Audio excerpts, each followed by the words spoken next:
And as we get into conversations this morning, we're going to be talking to issues around the country, of course. And joining us into the studio this morning is Dr.Ekuru Aukot. He is the party leader of the Third Way Alliance, and he's here this morning. Good morning. Good morning, Du. How are you doing?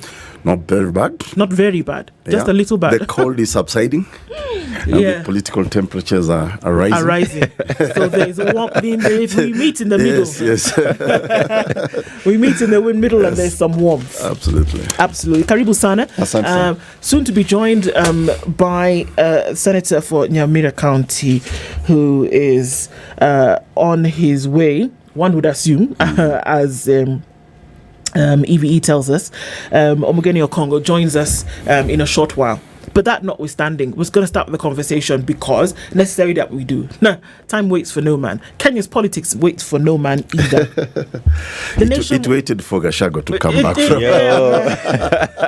And then they did move People are saying the country was a little bit peaceful when he was away. Yeah. And as soon as he came, the political temperatures erupted. I guess you'll speak to that at some point. Yeah. The nation wants a real change. It's what it's clawing for in every corner. Really doesn't matter where you look to.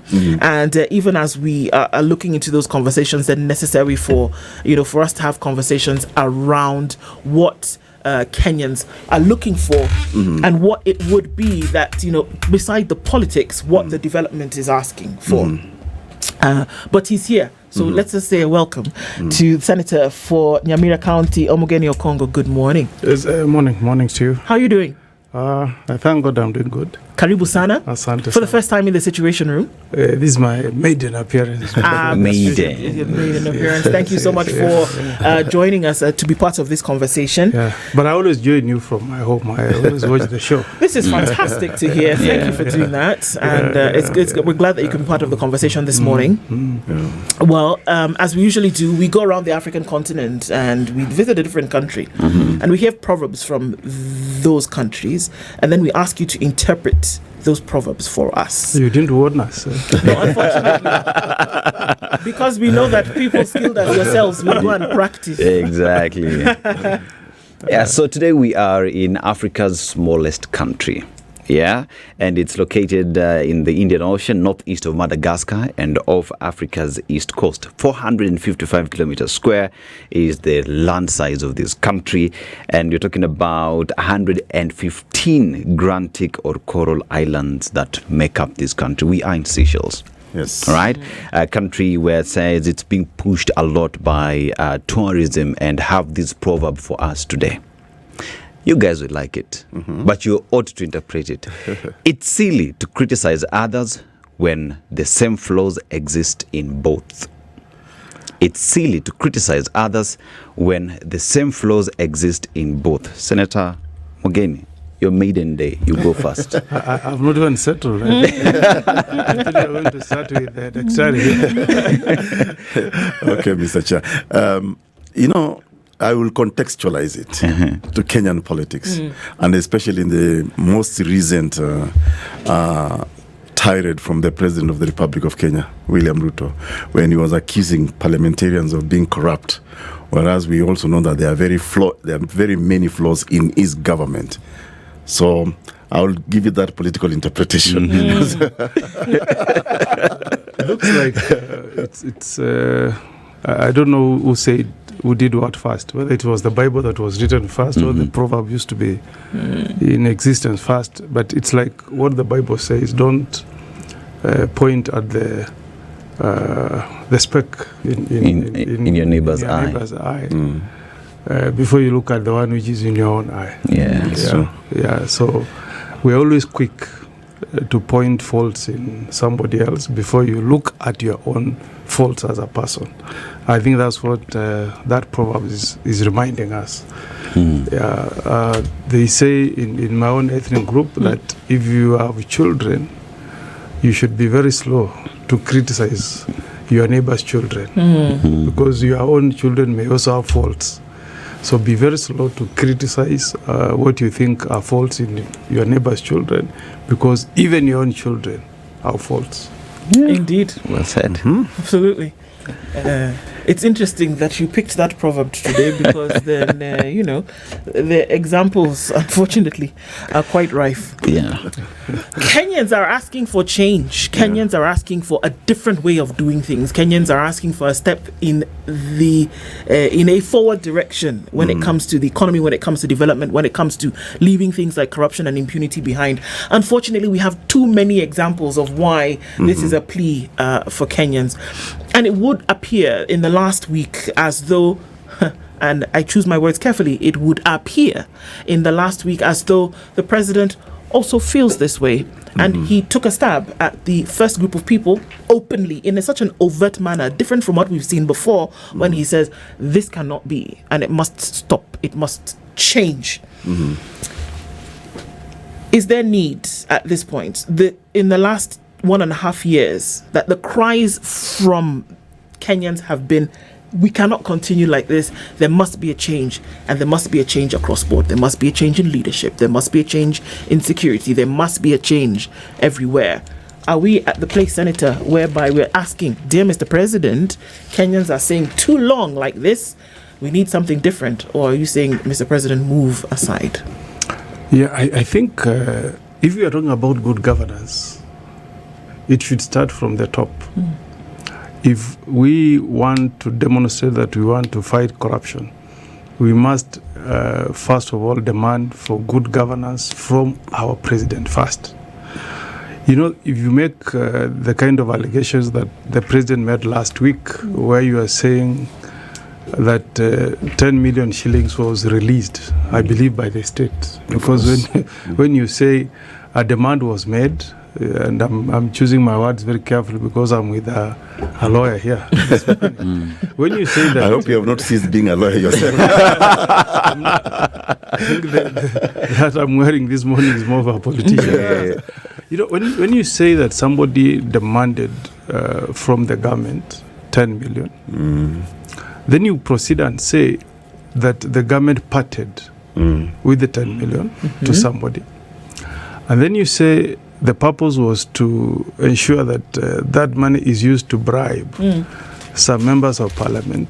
Then you express shock and say, you know what, you didn't get the money. I sent you the money, but you didn't get the money. And then you are telling Kenyans that I am going to ensure that both the giver and the receiver will be prosecuted. I hope I'm not misquoting the president. That's what he said. He said he will not shame them, but he will arrest them. He will arrest them.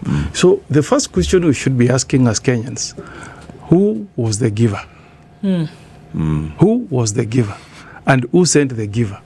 And if you're telling us that you know who was the giver, how many days have passed now? It's almost close to a week. A week, yeah. Yeah, it's to be a week on Wednesday. And we haven't seen any action.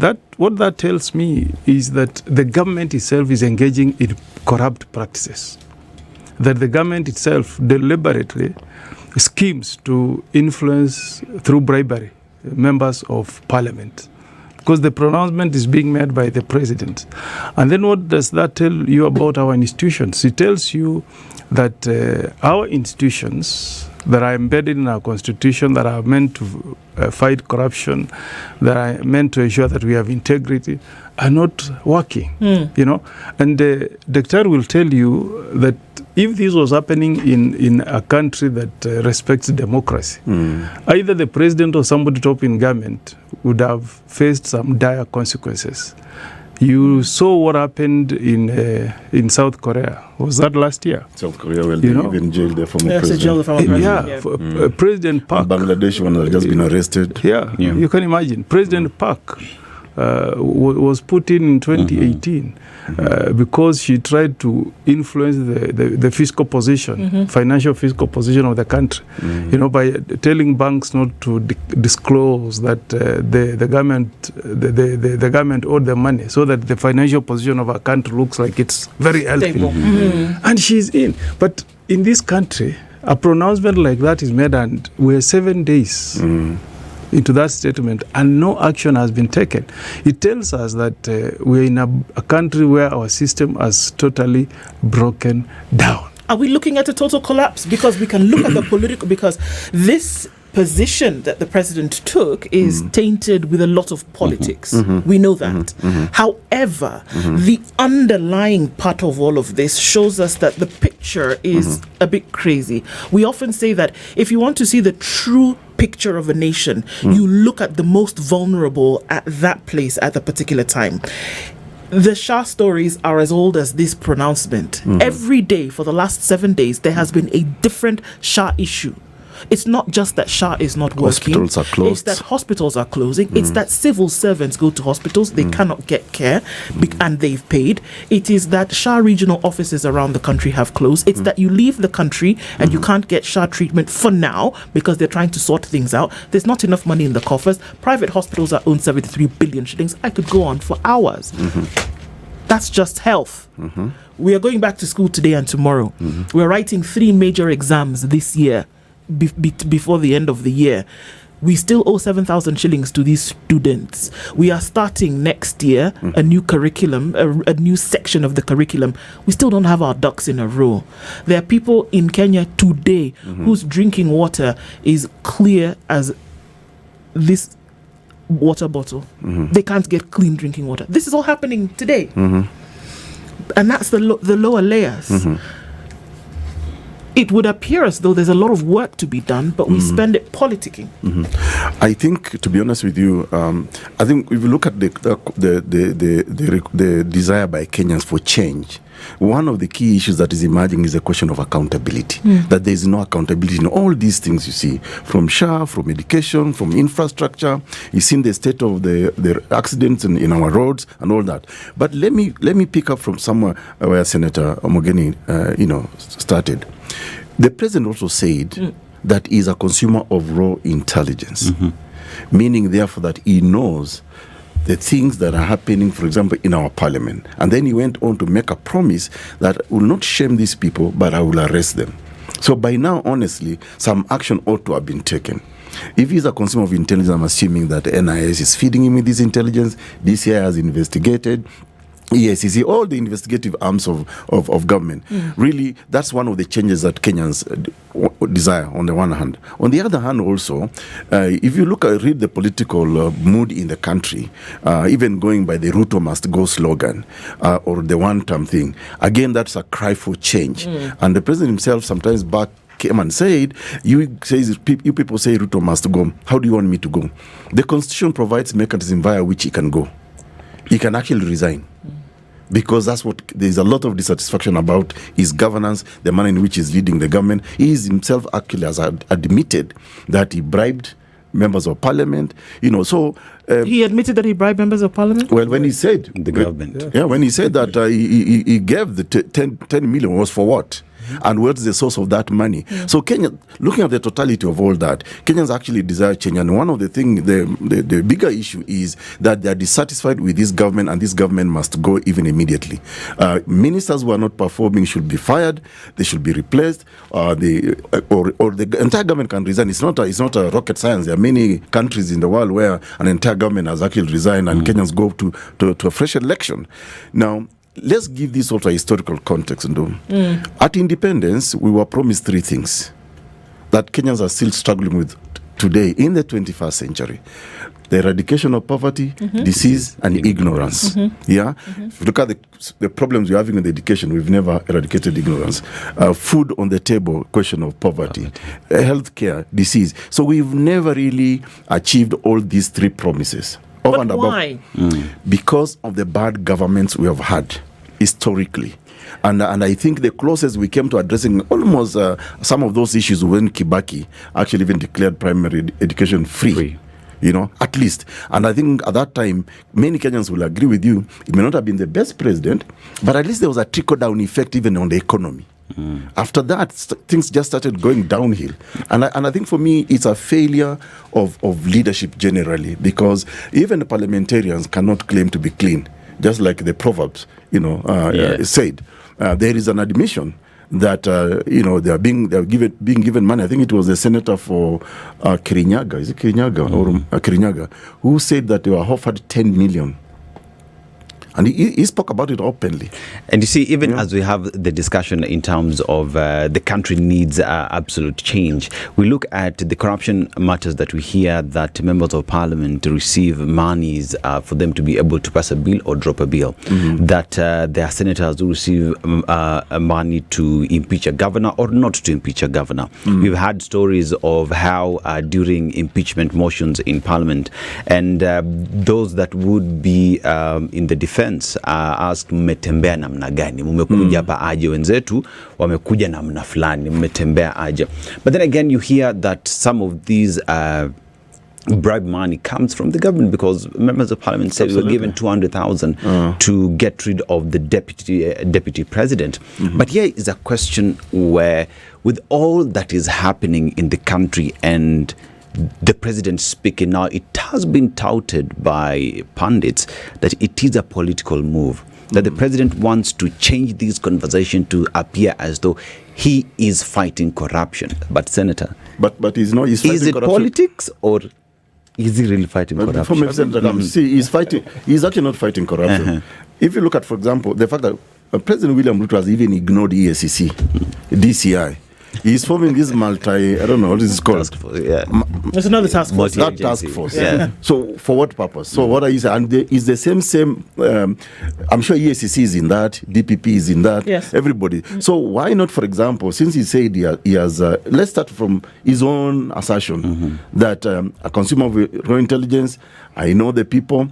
We will not shame them, but we will arrest them. So we should have seen by now some people recording statements with the DCI and being arraigned in court. At least if we could start from there, because he himself has come out openly to say, and that's the change Kenyans want. If the president can actually walk the talk, then that's the kind of change that Kenyans are asking for. Senator.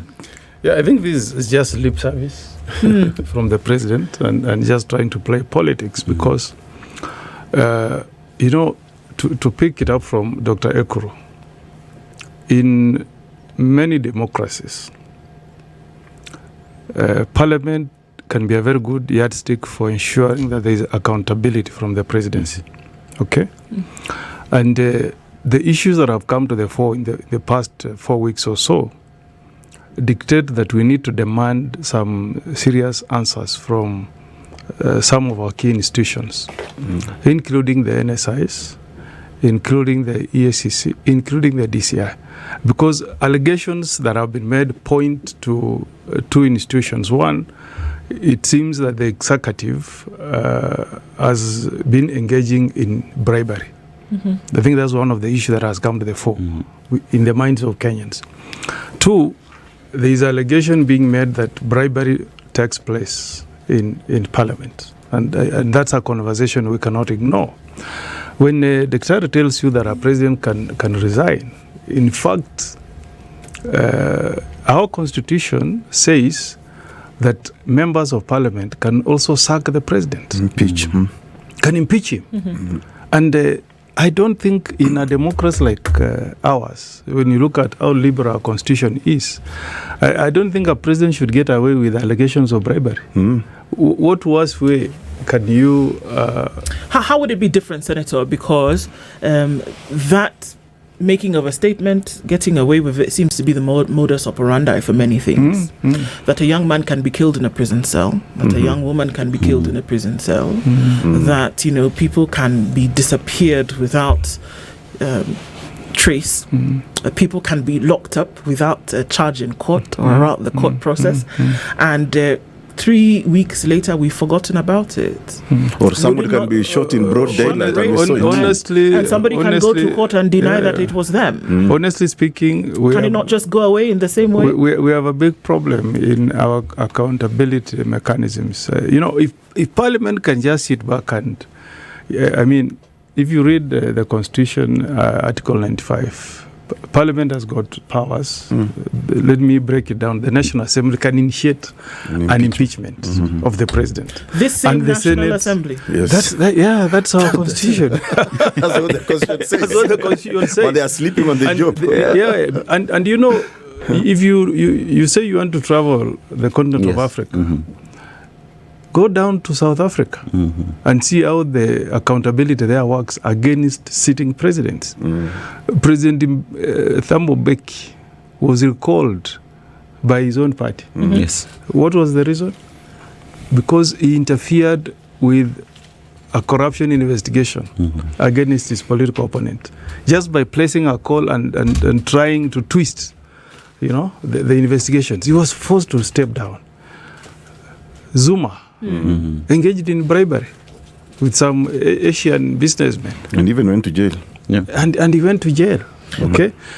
There is, I think, is it Bangladesh? Where a president has just been jailed for 6 months for contempt of court because she was told she's facing a charge of murder against 227 Bangladesh citizens. And then she said, oh, that's good. I've at least killed 227.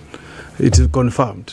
Former president of the Philippines, actually. Yeah, Rodrigo, the one of Philippines, is telling you. He was picked from Manila. Okay? On what allegations? He killed people on the pretext that he was fighting drugs.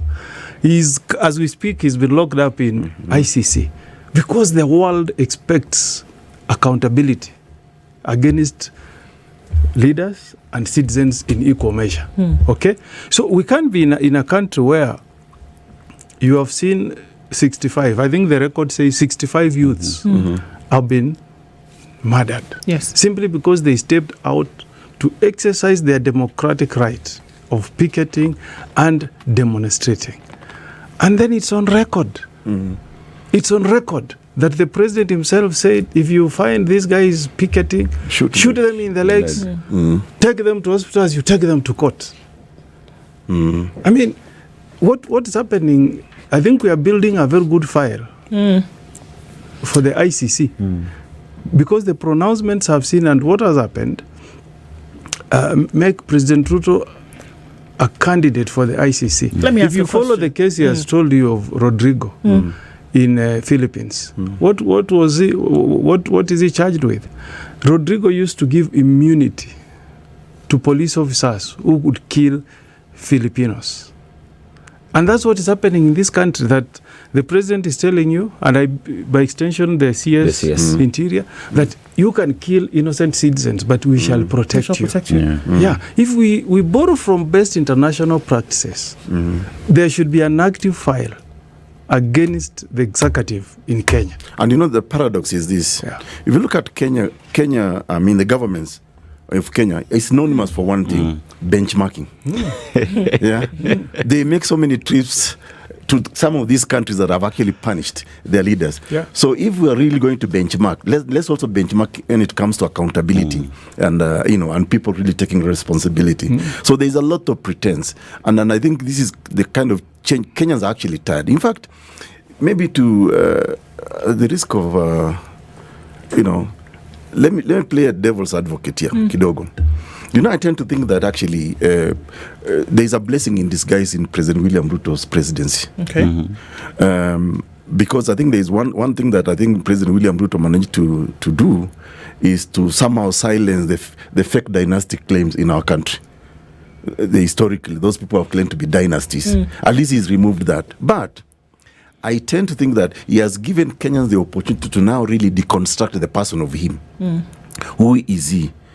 Starting from his promises in 2022. And I think Kenyans are now really looking at those boxes and saying, he promised this. Like now he abandoned, of course, the narrative of wheelbarrow, Mutuamjengo, Mamamboga, and all those, that rosy narrative that, I'm coming for you. Me, I was a chicken seller myself, so I can relate to you. So Kenyans are saying, no, but this person is now different. Starting from his cabinet, a cabinet of billionaires and multi-millionaires. So really, he is not one of our own. And I think that's the change that Kenyans are crying for. And that's why they are saying, Mr. President, we want change. And I think that change must begin with him. I think if we were today to remove Ruto from the face of Kenya's politics, perhaps that's one of the changes that Kenyans are actually crying for. This person cannot be the face of leadership in our country. And yet, you operate within a rule of law under the Constitution. So Kenya is not a failed state. Kenya still operates within the boundaries of a constitution. And in order for certain processes to take place, that the Constitution must be called upon, again, going back to the issues of the National Assembly, Senator, because one must ask a question. There is this cesspool, according to the President, where all these things are happening, whether he's also paddling in the pool as well, but then we expect, according to the Constitution, that the people who are going to right these wrongs, whatever they may be, are still the same people who are paddling in the pool. How can it possibly be that the people that you want to actually set things right are people who may or may not have their hands already dirty? How do you do that? Yeah, first, I don't, it's very unfair for the president to make blanket condemnation. It would have been a bit, neater if the president was to address a press and say, from the intelligence I've received, the following members of parliament who have been engaging in bribery, corruption, are under investigations. Okay, if part of those members are his own party chairman in parliament or the leadership, okay, so that we have a targeted way of dealing with the problem. But when you make a blanket condemnation and then you want Kenyans to condemn the entire institution, it's a bit unfair. But then again, now that we have this conversation, we need the institutions that are charged with ensuring that we have integrity. Chapter 6, who enforces Chapter 6? We have the EACCs there, okay? They are the best guys who should take action. If anybody is engaged in bribery, if a governor has withdrawn 150 million shillings, and the president tells us it's public money withdrawn from the accounts of a county government. Yes. What is the role of NSIS? How can EACC be in office and somebody is just walking into the account of a government entity called a county government and you withdraw 150 million shillings and nothing happens? Not even a preventive measure. Yet there is a law that tells us I shouldn't withdraw more than $1 million. Yes. If I walk to the bank this morning and I may not have that money, but if I was to walk in and I want to withdraw 1.1 million, I'll be told to give a justification where I'm withdrawing money, where I'm taking this money. Now, if you are telling us that in this country called Kenya, somebody walks into government coffers and withdraws 150 million shillings and then spends it on bribery, do we have a country? Which brings the question, is there any sincerity when you talk about fighting corruption in the country? And I start from this pretext that the house that is now calling the shots and accusing others has been accused of engaging bribery. If you look at empowerment, that is money that is not budgeted for. But you look at executive and the leadership spending this money without explaining where these monies are coming from. You talk about SHA, which is a government project. And in this paper today, we're talking about hospitals that are getting up to 20 million shillings, yet they are ghost hospitals. We're talking about e-citizen and the billions of shillings that are getting lost again in an institution that is run by the government of Kenya. And all these, we are still silent on it. And you talk about a change that we want. And one asks, is the current political dispensation ready for the change that Kenyans are asking for? Okay. It has never been ready. And I don't think it will be ready until Kenyans probably just again cause another revolution. And maybe the kind of change that Kenyans actually are asking for is that a revolution to host this. In fact, before I lose my point on the question of withdrawal of 150 million, there is a system in government called IFMIS, Integrated Financial Management System. So one person cannot operate that system. There are approvals. That's why it's integrated. So here, what we are looking into here is a conspiracy to actually commit a crime. There are many people who may have been involved, actually were involved in the withdrawal of this money. And that therefore means if one person is able to walk in and withdraw 150 million from our government coffers, then it means that financial system has failed. And therefore, and we don't even know how much money now we have lost. Or that it has been approved by somebody else. Yes, exactly. Right. So President Uhuru, in fact, this is just a continuation of the previous administration, which Ruto was part of. President Uhuru himself openly said that we're losing 2 billion daily. Daily. I mean, come on. Are you saying that we don't have a central bank? We don't have a Ministry of Treasury? So, and when a president of a republic admits openly, then what action is he taking? When President William, and you can see President William Ruto is also continuing that narrative of Uhuru, but he's doing nothing about it. And I think that's the change that Kenyans are asking. Honestly, do we even have a government of the day with all these admissions? So I think, generally speaking, honestly, things are falling apart. Today, I don't know you guys, but today, if you go to a government office, for example, even now to report just a crime, people have told me. I mean, I'm a practicing law advocate, and people have come to tell me, even just to get that OB, kuandikiwa hiyo OB tu, lazima ununue lunch. It has happened to me. So yeah, I hear you. Passport. Yeah, you pay for a passport online. Alafu you're told there are no booklets. So if you are really to analyze many of these things, I think what Kenyans are asking, just in a nutshell, I think we just need a total overhaul of the governance, or the government just to go home and Kenyans to go probably to seek a fresh mandate. And you can see the dissatisfaction everywhere. Sometimes I decide to just use Uber. And I'm telling you, even when President William Ruto says that he wants to run again in 2027, he will have to pull a miracle. Because everywhere and everybody you speak to, this is the most hated president in the history of our country. Talk to anybody. In fact, you guys just do an opinion poll on the streets. I've hardly met anybody who says, okay, I think let's give this president a chance. No. People want him gone like yesterday. And government, there's no service actually happening. If we look at why nations fail, Senator, the different things, I mean, we are taught this in the schools of international relations, and we hear things like weak or extractive institutions. If you want to talk about extractive institutions and link it to 150 million shillings, lack of rule of law and property rights, political instability and conflict, economic dependence and poor diversification, poor education and human capital development, failure to adapt to changes. Those are some of the core ideas around why nations fail. Do we see some of those things happening in Kenya today? And if so, what can be the interventions that stop the bleed? Because yes, we can lament, and I think it is important to do so. It is cathartic at some point. Yeah, first, but you need to now look towards... First, you posed a question that you have not allowed us to respond to. Go, please. Empowerment programs. Last week, or the other week, I saw the president mobilized 8,000 people from the larger Gusii region. In your county was one of them, yes? Yes. And word out there is that at the end of the meeting, each person was given 10,000 shillings. How much is that, Doctor? 10,000 times 8,000. That's right. Is it 80 million? 80 million.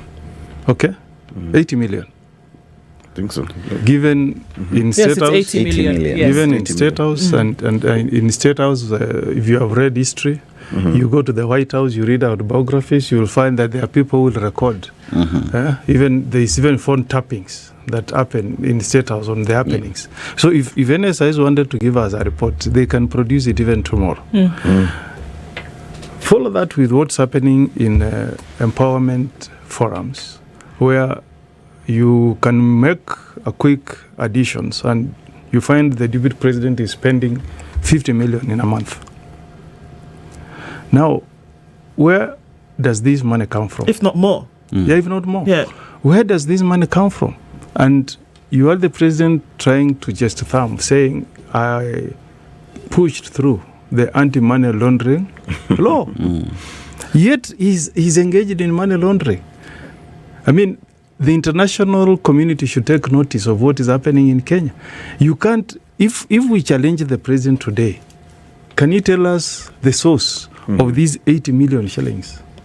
Where was this money withdrawn from? That's just a drop. Yeah. How can you have a country where people work I'm just trying to imagine. Daktari have never handled 80 million shillings cash. How was this money carried? Did somebody come with it in a truck to State House, parked it there and said, now, let us sit down and put it in envelopes, 10,000. In a country that you can't walk with 1 million shillings. In 1 million shillings. I mean, and you can imagine what 80 million will do, for example, just in even a small dispensary. Yes, and then you link it now with what you have just posed to me, weak institutions. How can EACC, an independent body, I was the chair, Daktari, when we were fighting day and night, and you had in the council, committee of experts, and we were fighting day and night to entrench EACC in the constitution, in the hope that if we entrench them in the constitution, they will be fearless, okay, they will be independent, and they will pursue war against corruption without fear or favor. To crown it up, the head of that institution is now a bishop. So it should be fearless, Bishop Ogende. But how do you allow a president to engage? I respect my president, I mean, really, but how can you allow to engage in acts that really, when you look at them, it's money laundering? You know, walking around with cash and giving people this cash, and then anti-money laundering says you should not dispense money whose source cannot be explained. That's what anti-money laundering is. So can anybody today, if EACC was to be summoned even to Parliament, will they tell us where was this money withdrawn from? Was it private money or it was government money? If you go to countries like the US, you know, when you invite guests to White House, you disclose whether they are coming there as state guests or private. If it's private, even the tea they take, you get a bill as a president. Yes.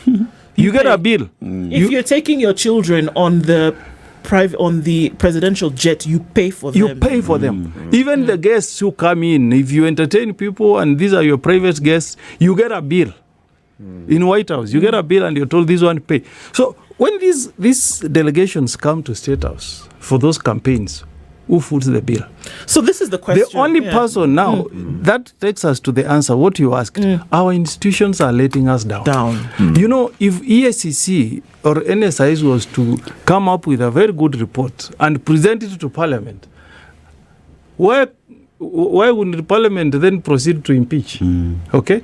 But our institutions are engaging in self-censorship. Why wouldn't Parliament then be bold enough to impeach? And this is a question here. Because they are the institution that has been granted the power to do just that. Because this is not conjecture, Senator Daktari. This is not that let's see and look at Kenya and imagine there's a situation whereby unexplained monies are finding their way all over the place. Everywhere. This is not imagined. This is seen. It's real. It's real. So if institutions in other countries, for example, we've given the examples of Bangladesh this morning. We've talked about Singapore. We've talked, I mean, we've not gone to Brazil on the other side of the world where people have been jailed for things that they did before. And it was not just your run-of-the-mill anybody civil servant. These are presidents. So who's responsible for making sure that these things are actually done? You know, at the end of the day, the buck stops with the president. He's not going to arrest himself, Daktari? No, he will not arrest himself, but he has also come out to say, you want me to go, do you want me to go? There are mechanisms in the constitution. He can resign. Because now what Kenyans are actually saying, we don't want you. You have failed us, you've lied to us. In fact, now President William Ruto, that's why the slogan, Kasongo, Kahongo, have become the norm, you know, in places. People see him as a liar. And in fact, one of the changes I think maybe Kenyans are asking, and maybe President William Ruto need to have some introspection. It's common knowledge that, among Kenyans speak, that he's the most corrupt politician. It's common knowledge. He's even been called names like Arap Mashamba and all that. So can he shed off that tag first? Yeah? Until Ruto honestly sheds off that tag of being a corrupt leader, then he cannot actually castigate others. Not that we are saying it's okay for the others also to keep on have these practices of corruption, but at least he himself is being seen in the eyes of Kenyans. You know, it's not Ekuru saying this for the first time or Omogeni here, Senator. It is a perception, whether real or imagined. That is his image. So like the central actually said, the sources of this money really must be disclosed. But I also doubt that these institutions aren't giving him the intel, because he admitted that he's a consumer of raw intelligence. Meaning, therefore, some of these institutions actually are giving the president information about bad governance, corruption, but he has refused to take action. And the other day, and by the way, when people talk about interference with this institution, I see nothing wrong with the president saying, the same way he formed this multitask agency, I see nothing wrong with him having a session with the Chief Justice, with the EACC, with the DCI and DPP, and tell them, guys, things are falling apart in the country. Can we at least, take our mandates seriously? It doesn't have to direct them. Yeah, he can meet up with Parliament, tell Parliament, things are not looking good, because I'm sure he gets intelligence about how Kenyans are dissatisfied with his leadership. Let me just throw a spanner in the works, right? So the president says he is the consumer of raw intelligence, and this intelligence is given to him by independent institutions. Talk about NIS, talk about the police, talk about EACC. But one would, I'm sure even parliamentarians give him information about who has been bribed. But here's a question where the president seems as though he is using this raw information, this intelligence, for his own political expediency. Because one would argue you use that to impeach the deputy president, say. You use that information to deal with those members of parliament who are thought to be anti-government. So therefore, is it a question of the president controlling the independent institutions, or the independent institutions, including Parliament, have ceded their power and allowed the executive to control the Senate? You saw after elections what happened. Immediately. After the elections, the first scheme was to dismantle the majority of the opposition in Parliament. Which was, okay? Because President Ruto knew that he didn't have majority. If he leaves the opposition to be in the majority, then there are these risks, including getting a process that can remove him constitutionally through an impeachment. So the first thing he did was to buy off members of the opposition. And that takes us to the problem I have with Kenyans. This mindset of being in government is the only way that a region can develop. We were given a very progressive constitution in 2010. You go to national values at chapter 10. It talks of equity, it talks of fairness. It does not allow a president to take office and engage in a process that discriminates regions that are perceived to be opposition. But you'll find members of parliament will say, I have left opposition to go to government so that I can milk the cow, so that my people get development. Yet, the budget making process is so clear that the government will initiate the idea. It will make the proposals. But the final say is on the floor of parliament.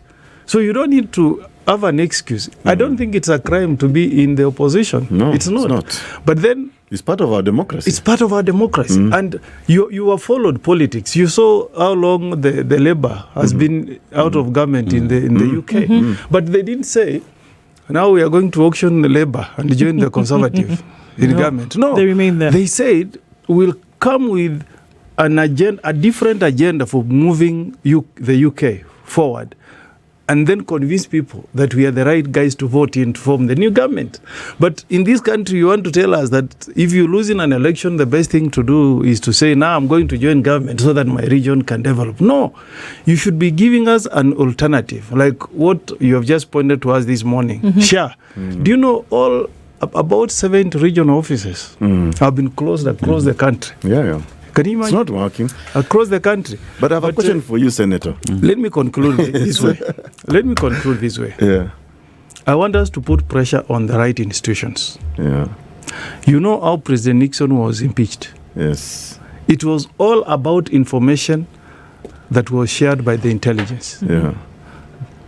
About the recordings that took place Watergate in the White House on the Whitegate scandal. Is it called Watergate? Yes. The Watergate scandal. Okay? And when the issue came out, President Nixon said, I enjoy immunity So the recordings that took place are in the White House, and I will not allow them to be released. Okay? But then, just to demonstrate how important an institution can be, somebody went to the Supreme Court and sought for an order, okay, for that information that was in those tapes to be released and to be made public to assist Congress progress the impeachment. And the moment that information was out there, Nixon resigned. Okay? So we want our institutions to tell us what is the source of this money that is carried in boxes or in trucks. Where does this money, from which account? Because you can't manufacture money, Dr. Maybe they do. Because we really must get answers. And the best people to do this is we want somebody from either NSIS or ESC, because the accountability demands that if Kenyans want to get certain information, they should get it. And once the information is out there, then the next debate should be, what do we do within the information that is in our possession? But the money in State House should be looked at like the tapes that President Nixon had in the White House. Senator, I have a question for you before we finish this show. Well, we're not finishing, so we still have some time, because there's some things we need to interrogate this morning. But I think generally now we agree that there is failure both from the political leadership and in government. Because parliamentarians have failed in their cardinal rule of oversighting, enacting legislation that are people-friendly, and representation. That, honestly, we can agree it's a failure from the parliament. That's why you can hear of this talk of being bought. The opposition has been dismantled. But, Senator, you are a member of ODM. As your party failed Kenyans, especially your leadership, the top leadership, because they are lying to Kenyans about this thing called broad-based government, which is really now blood-based government, because it's sucking up Kenyans. So as your party, as the opposition, failed us, because you guys got a substantial number of votes, which means that representation has actually now been dismantled to oversight government. Have you failed us? I think. If you ask me, you have brought two things which should be of concern to Kenyans. Issue of legislation, okay?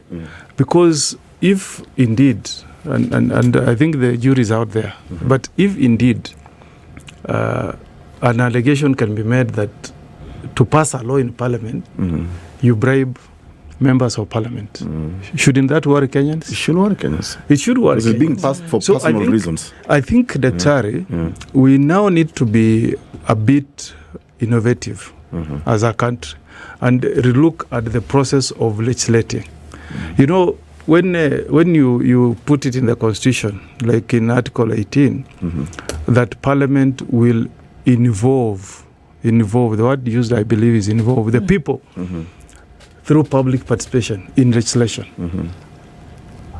How detailed should be the participation?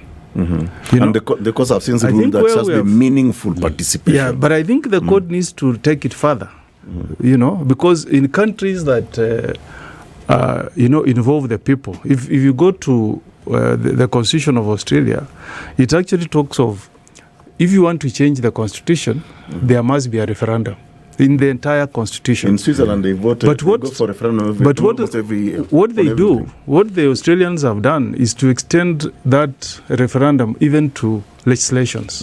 Okay, because I believe the concept was that you can't trust parliamentarians. What is telling you about Switzerland?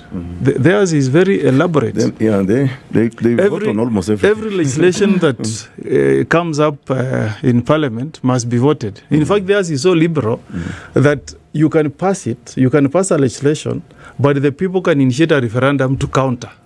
And if the referendum of the people votes against that law, the law fails. Okay. So I think, Daktari, public participation in Kenya should now change to become an issue where the people vote directly. Because a lot of doubt is being created on our legislative process as parliamentarians. So the only safeguard, because we are here, I think, discussing brainstorming on what we can do with this country of ours we call Kenya, so that we make it less attractive, that we don't need to bribe members. Let us give the power to the people, so that if we pass any legislation, we still throw it back to the people. Public involvement should be upscaled to mean that you and I vote. If you're increasing, and it goes direct to a decision. It goes direct. Look so at if that would look be at the housing. Is there a need for parliament? Look at you can. He has told you in Switzerland you have the people, but you still involve this parliament, but you still involve the people. Okay, you can have the two. In Australia, to change, if you want to change a local law, okay, you say now bars will be opened up to 24 hours. Up to 11. From 9 p.m. to 11. You go to the people and they vote. Exactly. You get it? Yes. Now, here in Kenya, you come with a law you call housing, okay, and you want to take our money by force, but maybe you're not involving them. Maybe you bribe Parliament to pass the law. It's already been taken. And you don't involve the people. Actually, I brought in a fantastic amendment to that law. To change that tax. To make it voluntary, to cushion. Yes. I was looking at poor Kenyans. They were 54, heading to retirement, and you are going to deduct their money. So I said, let's cushion people who have mortgages. Let's cushion people who are approaching retirement. Okay, and then we make it voluntary. That if you take the money from me, and you don't give me a chance to buy the house, it can be a saving. In fact, that was marrying with the manifesto of Uda. But that law was shut down because of tyranny of numbers on the floor. But Senator, I have to ask you that the things that you're proposing now, whereby you say that if something needs to be done, let us expand the power that the people have. This power for people has already been placed very clearly in the Constitution. It is very clear that the power is in the hands of the people. It has been delegated to representatives who then form at different levels, right? But we don't follow the Constitution. That's the problem. That you can bring another law. Kenya is tied up in a lot of laws, legalese, frameworks. What do they call this thing? Commission of Inquiry reports. Come on. There's so many of those things. People spend their time and blood and sweat coming up with these things, and it's as though you do them. It's a dog and pony show. After the thing is done, we move on as though it doesn't matter. The question here is, what is it going to take for let's even start with the Constitution. Forget bar none, all these other things that have been come up with later. If the Constitution in its entirety is being followed and is being adhered to, would we then be faced with all these other shenanigans that we see taking place? So when we are writing the Constitution of any country, and my senior here can confirm, there are two things, there are two concepts. There is what we call the letter and the spirit of the Constitution. The Constitution is a living document. We must breathe life into it, and that calls for people who actually believe in the Constitution to be able to enforce it. Whether the letter is clear or not, you go to the spirit. For example, devolution. In this Constitution, we managed to remove the cry for marginalization. We from the north, for the longest time, used to say we are being marginalized. There is no development coming from our regions, but we created equitable share revenue. We also created in 204, Article 204, the Equalization Fund. So that today we people from Turkana, the northern frontier districts, have no basis of saying we are being marginalized. And I can see it is the political class that's actually furthering this nonsense of I'm going to go into government so that my people can bring development. And then of course you have the presidency that is buying into that lie, that I'm taking development to the people. It is not his money. It's not like he's behaving as if he's dishing out money from his own pocket. This is taxpayers' money. And even if it's a debt, a national debt, it is borrowed in the name of Kenyans. So you cannot say, I'm bringing development, nitawajengea sijui barabara, nitawafanyeni. No, it's not his work. His work is to govern the country.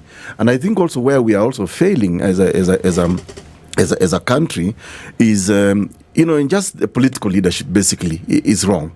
From the very beginning. So you are actually like Senator said, I don't want to repeat it, that UDA did not get the majority Bunge. But the first thing that the president did was to compromise that parliament so that he can pass it. Recently, after the president accused them of bribery, you had the debate. They went immediately and started a debate in Bunge. And I say, this president, he brought us share to compete share. He brought us housing levy to compete. We did it for him. So members of parliament were also not passing legislation with their people in mind. Beautiful example, because then I have to go back to this question about the independence of these institutions. Because kama tumekufanyia, we did for you. We did for you. And we are expecting the same lot of people to hold the... Can we expect the same lot of people then to hold the president accountable? No, Parliament is an extension of the executive, period. You know, if I go back memory lane, even during Kanu's time, I remember during debate time, members of parliament will actually be debating and saying, in my constituency, they'll bring actually their constituency concerns into the floor of parliament. And they will actually argue, ask a minister, there is a bridge in my area that's broken, the school. You don't hear those examples anymore. You hear people just saying, we have to pass this law, and the next thing money is passing hands. So we don't have an institution actually. Which means, like the question that Ndu has asked, these independent institutions that is supposed to oversight the government, that is supposed to speak on behalf of Kenyans, because you look at all these institutions and all that they do enjoy, like the senator here, he enjoys donated power from the people of Nyamira, who gave him that mandate to represent them. But you find that once we get to this parliament, people cede their power. I still stand on that they cede their power and allow themselves to be television, to be controlled using a remote. So here is a question where when you talk about even Senate as we speak right now, there is an entire debate on should senators get the Senate Oversight Fund.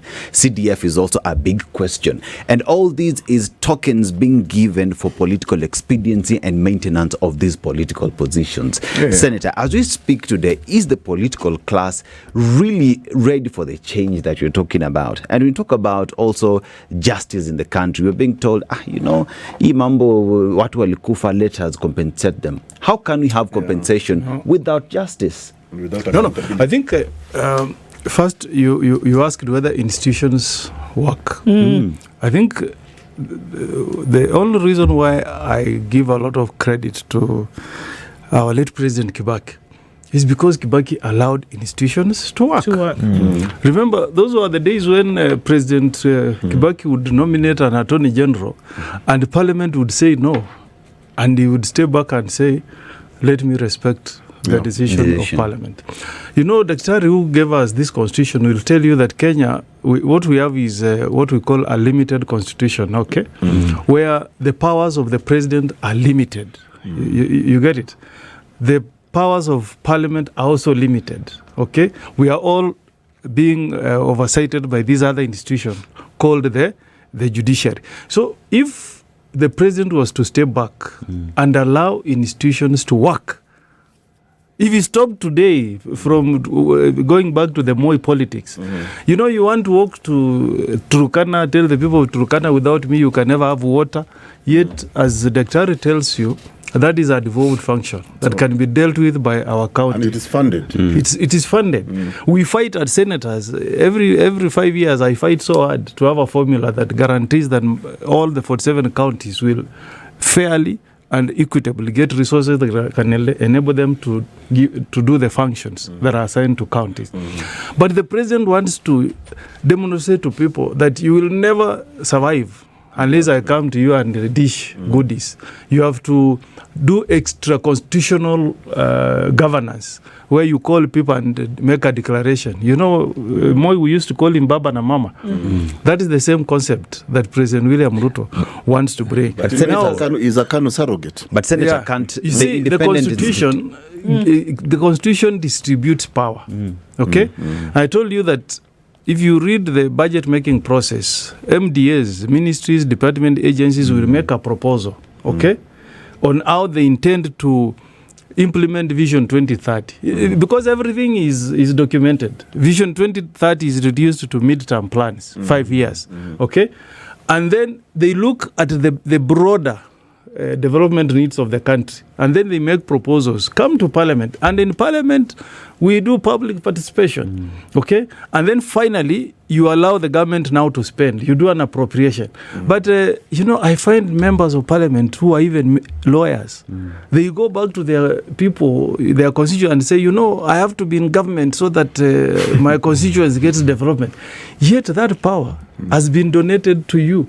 It says in Article 95 that Parliament deliberates and debates on issues of concern to the people, including development. You get it? Now, the power has also been given to you as a citizen. Under Article 104, Ekuru wrote that in the Constitution. He was the secretary. They said in Article 1, if you think your member of Parliament can recall. Is not meeting the bill, recall him. That's interesting because even as you say that, the newly instituted IEBC basically said, interesting enough in Kenya of all countries, that they don't have enough laws, framework to then be able to set up the procedure where members of Parliament can be recalled. That's one. So even in that, where Kenyans would rise up and say, you know what, we want to recall our members of Parliament. What does the body that has been constituted to run over such things tell you? Well, actually, you know what, we don't have enough framework to have this done. In the same breath, you want to say Kenyans are up in arms and they say, we are not happy with the way things are. We want to protest. They're killed. Yeah, so they want to go the way of the law. And another they're thing, told there's not enough framework. What should Kenyans do? Yeah, so the framework, there was a law in place, but a number of sections were quashed by It was undermined by Parliament. Okay, a number of clauses were quashed, so that can be worked on. But there is also another issue you raised of CDF. I think last week, NGC. Last week, my governor was in Parliament, and he tabled his finances before us. And one of the key issues he told us is that, my government is giving bursary to students. And when I went through, I found a case of students who had been called to Alliance High School. I don't know that you are an alumni of Alliance. And do you know how much bursary he had given those students? 3,100. And he has prepared a big booklet saying, I'm supporting students through bursary. 3,100. I think fees in Alliance is about 108,000 shillings. You give somebody 3,100 and you want to tell the citizens of Nyamira that we give bursary to students. What am I saying? This debate, Dr. about CDF is all nonsense. If you go to the US has a scheme where they support needy students fully. In fact, you go to university, the government will give you $7,800 to support your education a whole year. And if you don't spend, if the university doesn't take all that money for the purposes of tuition, they'll give you the balance to buy books and support yourself. Okay? And they do it directly to the student. Why do you want in this country to create a system where the treasury will sit down and say, we are going to send money to the CDF board, okay? Then the CDF board will say, now I'll send this money down to the member of Parliament. Then the member of Parliament will tell people, come and queue in my office, pick forms, I will evaluate through my team the needs for your bursary. Then at the end of the day, give you 2,000. Pay directly to the institution. If we want to support our children, I went to school in the 90s, and the government fully paid for my university education. When I finished, I paid. I don't think the government knew where I come from. They only knew that this is a bright student and he must get a right, which is now in Article 43, a right to education. And they paid for me. I only looked for University of Nairobi. I'd never been to Nairobi. I just looked for University of Nairobi, took a bus, was escorted by my uncle to Nairobi, and he took me to university, and I settled. Accommodation was there, fees was paid for me, and I finished my school. Then I paid. Why do we want to dehumanize the bureaucracy, the education of this country and politicize it by saying that you want to put CDF in the constitution so that children can go to the member of parliament to get CDF? Let us have a policy that says everybody will get a right to education, and the government will support that right. When you finish, you can now follow me to repay you back. The benchmarking you spoke about, we can benchmark in many countries. But this idea of giving people 2,000 shillings and then you tell them that the government is supporting, that is nonsense. Surely this. The SHA issue. You know, if you go to countries where you are implementing universal health coverage, you go to Australia, as a senior citizen, if the government tells you that you are a beneficiary of universal health coverage, yes, you go to a public hospital, you consult the doctor, they prescribe medicine for you, you walk to a chemist, they dispense drugs, they will bill the government directly. And the government pays directly. Directly. But here, what you have under this nonsense called SHA is people go to hospital, you incur a bill of 2 million, then the government tells you SHA will pay 130. Look for the balance. You go to our senior citizens, retired people who are trying to deal with lifestyle diseases, diabetes, high blood pressure. They walk into county hospitals, they don't get the drugs, then they are told, go and buy the drug from the chemists. And there is no refund. So it's not working. What Dr. told you about the aspirations that we had at independence, it's not working. If the government wants us to have universal health coverage, then we must have something that is meaningful and beneficial to our people. You get full health coverage.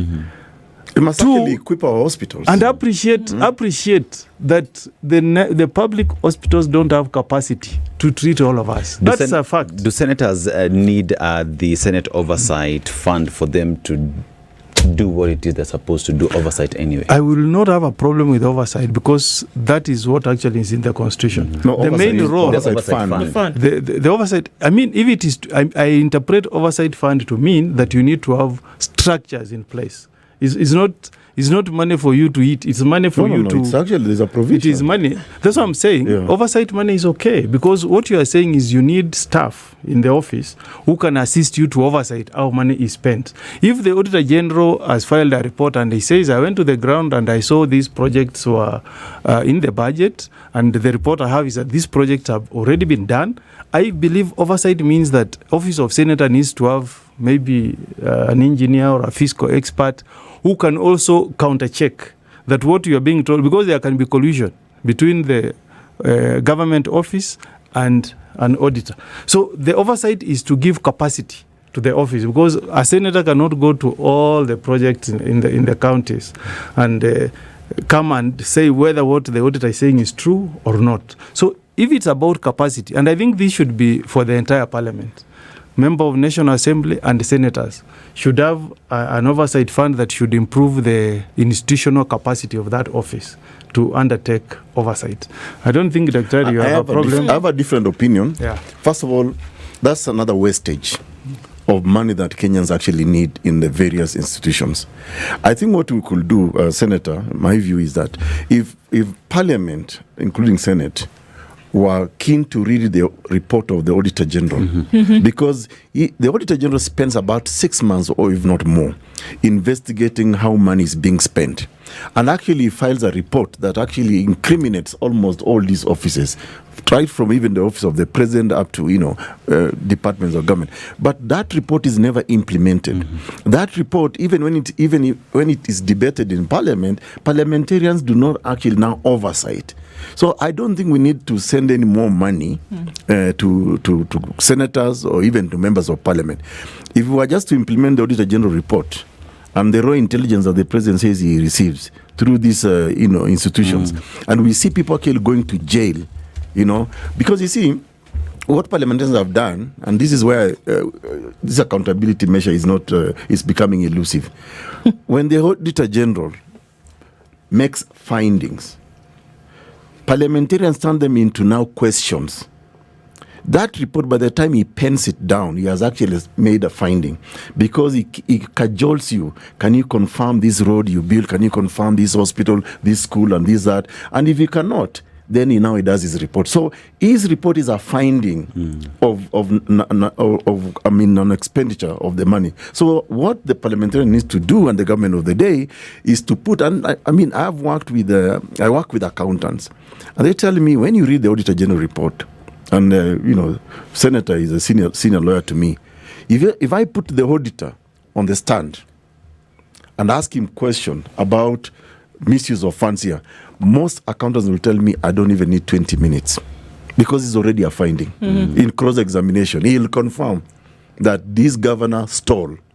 Actually, it's just theft of money. You know what they're calling corruption in this country? It's actually theft of public resources. Right, it is. It's theft. It's theft. It's theft. So, and honestly, in the law of evidence, I won't take too much time just to confirm. If I put an auditor, an accountant in the doc to confirm. Let's get through this process and ask ourselves a question then around what it would actually take, because that's essentially what we are saying today. That if you talk to the president today and ask certain things to be done to claw back, and unfortunately some of the regression that the nation has gone through, you want to ask certain questions. And again, we've given the examples. If we go to the process through which former president of Bangladesh or Singapore then went through a process and was jailed, that there was a petition that was raised, that there were independent bodies that then got involved, there was a court process that took place, there was a prosecutor,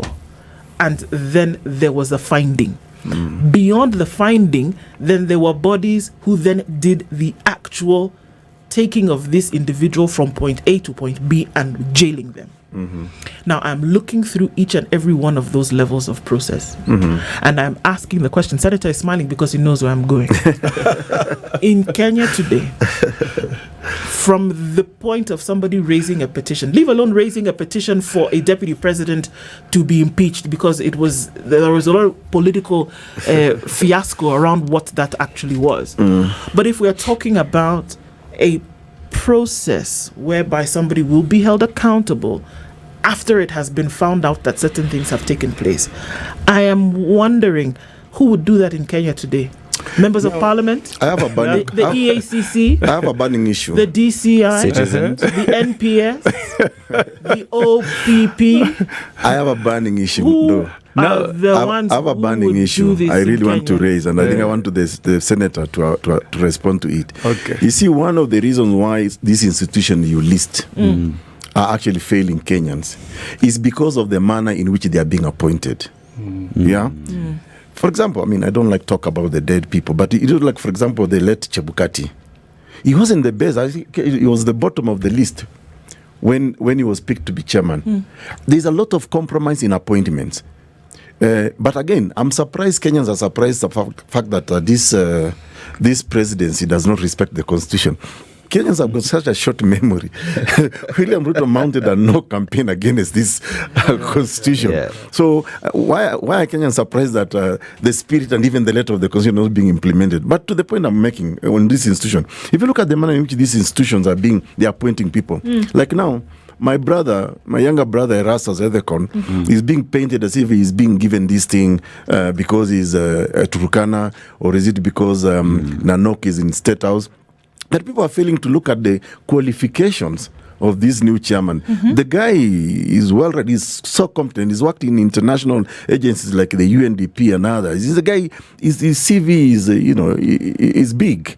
And so, but now, the way the image is being painted, he's just been given because he's a marginalized from a small community.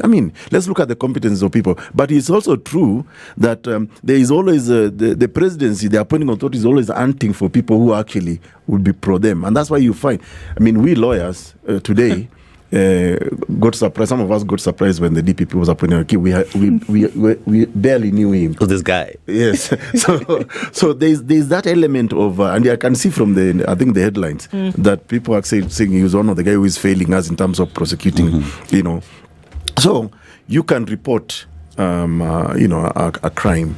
Then there was all this bureaucracy approvals and all that. EACC, now I'm told, they maybe should invite them here one day. One of the most lucrative businesses now is to investigate corruption. So you're a government. Yeah, but I want you to both address this issue, please. Yeah. You know, today, I'm going to repeat it for all avoidance of doubt. Today, if there is a motion that should be brought against let's not even go to the president. Let's even go to a cabinet secretary. Okay, then maybe let's go to the deputy president, because no, actually, you know what? Let's stay with the president, because these are the examples that we're being given. It's presidents that are being jailed in different parts of the world. A petition has been brought about by, in two cases, one, a private citizen, another one, a member of their parliament. Okay, and this is how the cases then progressed towards whereby there was an arrest, there was bail that was granted, and then the court procedure started. This is well after their stay in office. One, a sitting president. Okay, so they went through the process. A judge, judiciary, arm of government, same people, same idea, sat, listened to the trial. The trial went on. An individual was found guilty. A judge in the judiciary, again, arm of government, found that yes, this is the case. They were found guilty. A judge pronounced a sentence. And in the judiciary now done their job. Another institution made a collection of an individual in terms of taking this individual to prison. Police service. In this whole investigation, criminal investigations took place. Do you see where I'm going? In Kenya today, with everything as it is, who is that person who is going to say in the judiciary they followed that process? In the DCI, they followed that process. In the NPS, they followed that process. In the IEBC is already telling you that we don't have enough framework, so that's out the window. Who is this person that we're saying, look, we're giving examples. Look at these jurisdictions, let's do like that. You want to look at Kenya being South Korea. Or Sri Lanka. Sri Lanka. The accountability mechanism in South Korea is so clear that even Parliament itself can initiate the process. They impeach the president, okay? And then after the impeachment, the other institutions, the ones you are mentioning, come in. Kenya's constitution. So what you are simply telling us, you are looking at a situation in Kenya where Parliament starts by impeaching the president, because that's the only way you can remove his immunity. Yes. Because currently he enjoys immunity against any criminal prosecution. Okay, so the best institution would be Parliament starts the initiation, National Assembly impeach him, then you strip him of immunity. Then the other institutions can step in. But the statement you're making is that we have not risen to the occasion.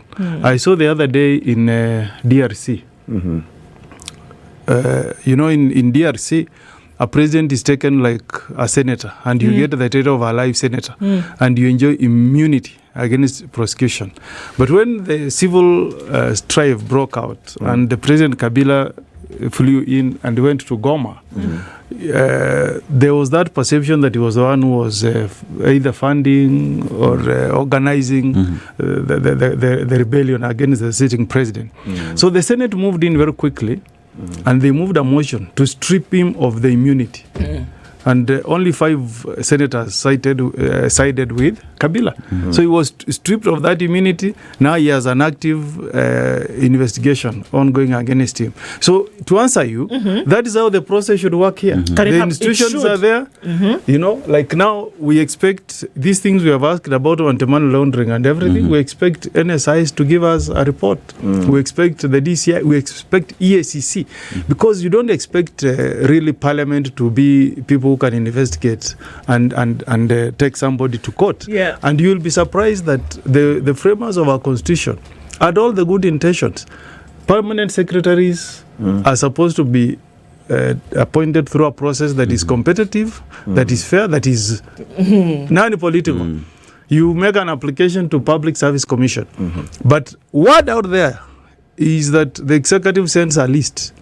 He says that process is just ticking the boxes that an interview took place. But do an interview for 3 minutes each, and this is the list of the people we want. Okay. You get it? The DPP is supposed to be picked through a process that is credible. Yes. There are stakeholders, the president has to participate, then you and he can even initiate investigation on his own motion, but he has never done. It's expected that so they would. what other countries have done is they warned themselves. Maybe this is where you didn't warn yourself, Doctor, when you wrote this constitution. Some countries warned themselves that situations may arise where those who are holding office may find themselves conflicted, that they may not take action. A good example is the US. The US, the Department of Justice, has a way that they can go around it. If you find a case that is so political, where you as a Department of Justice think you are very conflicted, okay? But it is in public interest that an investigation takes place. They appoint what they call a special counsel. That is an independent person outside. It could be, maybe Ekuru is a presidential candidate, we can't pick him. But if he was not in politics, you pick somebody like Ekuru. I'm still a lawyer. But if he can convince us that he's impartial. So what the US does is that you pick a special counsel who is not in government, who cannot be seen to be conflicted, whose agenda will be to push the public interest. An example is what happened in the Trump case. Trump case was Even investigated by a special counsel. So the special counsel does the investigation and makes the recommendation on how to prosecute. So maybe now that we are at 15 years since the inception of our constitution, I think time has come for us to review the performance of our constitution and propose some changes. Because I believe if you get a case like this anti-money laundering issue, if you pick an independent lawyer, a senior lawyer out there, who doesn't feel like I'm conflicted, I'm still going to continue serving under this executive, he investigates that case and then makes recommendation for prosecution, and somebody else does the prosecution. And does because to be very candid, we were in church yesterday, we were in church on Sunday. If we were to be very honest, none of these institutions we have here can investigate and there's the high-level executive. The only office that I must give credit to is the Auditor General's office. Okay. That lady says it as is. Yes. She says it as is. If you go through the report, you will see mega scandals that happen in the national government and in the county government. That is the only institution that I can pick this morning and say, for the ladies of this country, you can walk tall. All right. But there's something I did. You remember? I don't know if you remember our petition against the deployment of our Kenya police to Haiti. Yes. I sued Ruto in that petition, and that suit was not trying to criminalize his action, but to say that he has actually violated our constitution, at Chapter 14 on national security, by deploying our national police service outside the jurisdiction of Kenya. Yeah. Of course, the judge agreed with the petition finally, but he excused the president. And I think if there's one thing that actually we need to amend now that the constitution is turning 15 this month, we need to criminalize the violation of the constitution. Because you cannot swear to say that I uphold, I protect this constitution, then you go on to violate it, to disrespect it. Because it actually goes against even Article 10, Chapter 6 of the Constitution, and all the, Article 1, if you look at from the preamble to Article 1, all that. A person who have entrusted to protect and uphold our constitution now is violating it. We must there has to be a mechanism of punishing this person, even if it's not mean sending them to jail. All right. Yeah. This is what the conversation is.